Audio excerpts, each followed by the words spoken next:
I want to tell you guys about this absolutely diabolical schedule I had when I was in college. I would wake up at 2:30 in the morning. I would then get all of my schoolwork together, make sure my homework was in my binder, make sure I got everything done, for that day.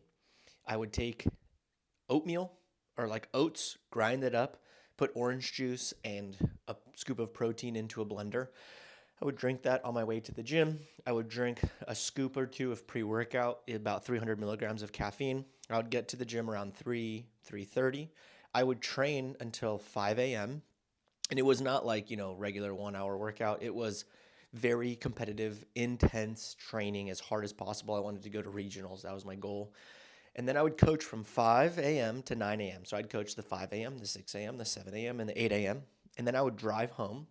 I would take a 15-minute nap on the couch. I would get my coffee ready. I'd put my backpack in the car. I would then drink coffee on my way to school. I don't even remember if I would eat breakfast. Maybe I'd eat breakfast. I would be driving and drinking coffee. And school for me, it's technically 60 miles away from where I lived. However, there was so much construction and traffic that it would often take me 90 minutes to 3 hours to get there. So I'd be sitting in the car just like praying and hoping that traffic wasn't going to be so brutal. But I would leave again my house around like 9:30 to get to my first class at 1 p.m., which is just ridiculous. Then I'd get to school and I would go. My first class would be from it's like 1 to 3:45, 4 to 6:45, 7 to 9:45 because I had 3 classes in person and 2 classes online, so I was still a full-time student. And during that entire time, I would also drink some sort of energy drink. Now, this wasn't every single day because when you're in college, you're not going to school every single day unless you I don't know, you fucked up and you had some random classes. But that wasn't technically every single day.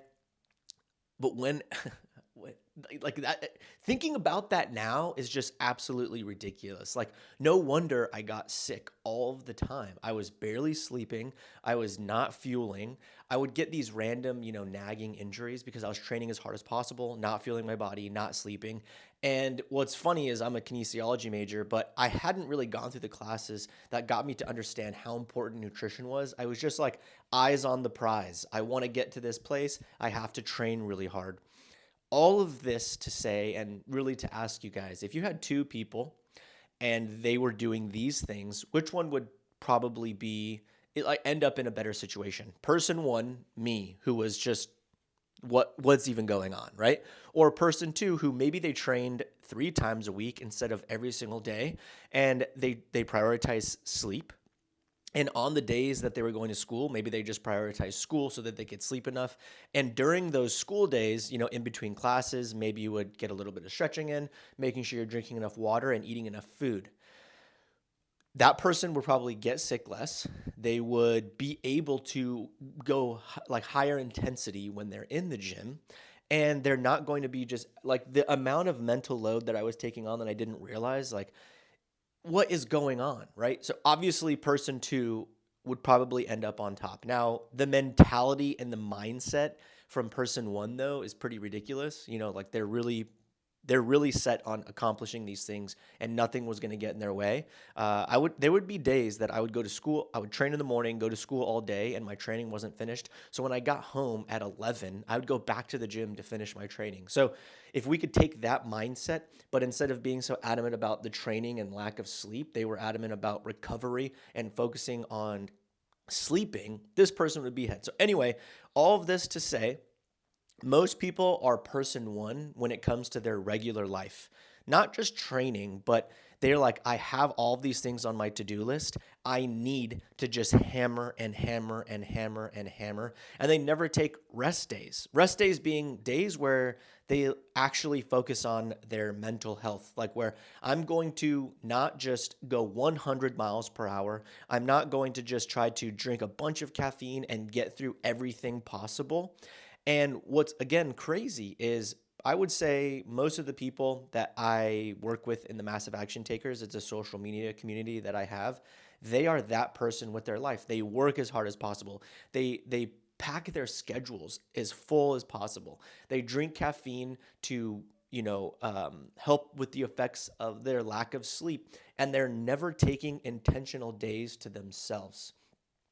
over time, this is not just going to affect you mentally, physically, emotionally, spiritually, but you're going to end up losing in the long run because you're going to get sick more often. You're not going to ever answer the things that are on your head. So again, take the person who is constantly moving and doing things and they never have time to just sit there and think and be bored, or time to put their thoughts together, or time to clean up their mind. You're going to end up in a place where you are overwhelmed, frustrated, and we've all experienced this, where you just are on the brink of implosion. Everything is going to just implode because you're never giving yourself those rest days. So this is not to say that I'm perfect at this. It's something that I'm working on, but I am now more than ever understanding the value of a rest day. And not, again, it's not like I'm taking this rest day and I'm doing absolutely nothing for myself. It is a intentional rest recovery. I'm focusing on just being with my own thoughts, going for a walk without stimulation from my phone, just scrolling and scrolling and scrolling. So the hardest part to get comfortable with is being okay with not progressing on specific things, and being and knowing that your rest is actually progress.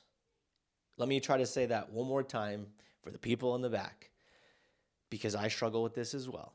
If I'm not hitting things on my to-do list, I don't feel like my momentum is carrying me forward.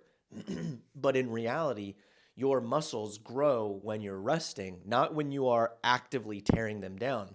So if you're continuing to just tear them, tear them, tear them, tear them, tear them, and you're never giving them time to recover and rebuild, then you will not get stronger. And again, this goes for your business. This goes for your social media. This goes for any relationship that you have. You need time where you intentionally take time away to let them rest, recover. This is your brain. This is your muscles. This is anything. And we've all experienced this where you are just on the brink. You end up getting sick for like, a week, 2 weeks, whatever.